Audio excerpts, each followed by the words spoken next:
এতদিন যাকে শুধুমাত্র মমতা বন্দ্যোপাধ্যায়ের ভাইপো বলে তকমা দেওয়া হতো, আজ তাকে আক্রমণ করে তার পুনর্জন্ম দিল ভারতীয় জনতা পার্টি।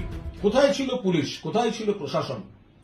যখন তিনি যাচ্ছেন একজন সাংসদ আগাম জানিয়ে দিয়ে কার উপর হামলা হচ্ছে একজন সাংসদের উপর, একটি দলের সর্বভারতীয় সাধারণ সম্পাদকের উপর, এবং যিনি একজন দক্ষ সাংসদ বলে প্রমাণিত, এবং দেশের একটা খুব প্রয়োজনের সময় যখন সারা পৃথিবীতে বিভিন্ন সাংসদদের প্রতিনিধি দল পাঠানো হচ্ছে, তখন যিনি তার অন্যতম মুখ ছিলেন, দেশের অন্যতম মুখ ছিলেন, সেই অভিষেক বন্দ্যোপাধ্যায়কে যেভাবে নিগ্রহ করা হয়েছে, ঠান্ডা মাথায় করা হচ্ছে, এটা হচ্ছেটা কি?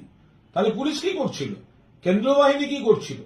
একে তো ওখানে পোস্টপোল ভায়োলেন্স দেখতে যাওয়ার সময় তৃণমূল কংগ্রেস নেতৃত্ব তারা যদি কোনো ঘোষিত কর্মসূচি দেন, সঙ্গে সঙ্গে সেখানে একটা জমায়েত করে রাখা হবে এবং তাদের আক্রমণ করা হবে, কুৎসিত আচরণ করা হবে, সেটা ফেসবুকে ভাইরাল করা হবে। এটা তো একটা অত্যন্ত গণতন্ত্র বিরোধী, ফ্যাসিবাদী, স্বৈরাচারী শক্তির একটা গভীর ষড়যন্ত্রমূলক প্রক্রিয়ার মধ্যে চলে যাচ্ছে। মমতা বন্দ্যোপাধ্যায়ের উপর বারবার যখন হামলা হয়েছে, 1990 সালের 16ই আগস্ট যখন প্রাণঘাতী হামলা হয়েছে হাজরা মোড়ে, তারপরে ওই হামলা থেকে কি করে মমতা বন্দ্যোপাধ্যায় আরো দুর্জয় জননেত্রী হয়ে উঠেছেন, এখন অভিষেক বন্দ্যোপাধ্যায়কে আক্রমণ করে বাংলায় কি ধরনের আইনের শাসনের কথা বলছে বিজেপি, সেটা জনসমক্ষে এসে গিয়েছে।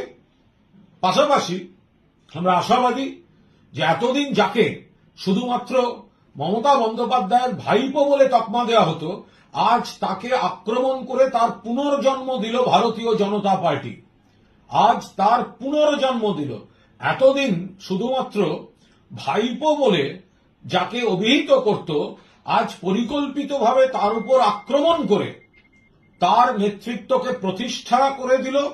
এবং অভিষেক বন্দ্যোপাধ্যায় তার স্নায়ুযুদ্ধে আজকের দিনটিকে যদি অতিক্রম করে আসতে পারেন, তার নমুনা আমরা এখনই দেখতে পাচ্ছি, তার ইঙ্গিত দেখতে পাচ্ছি, তাহলে আজ থেকে অভিষেক বন্দ্যোপাধ্যায়ের এবং তৃণমূল কংগ্রেসের আর একটা নতুন অধ্যায়ের শুরু হলো।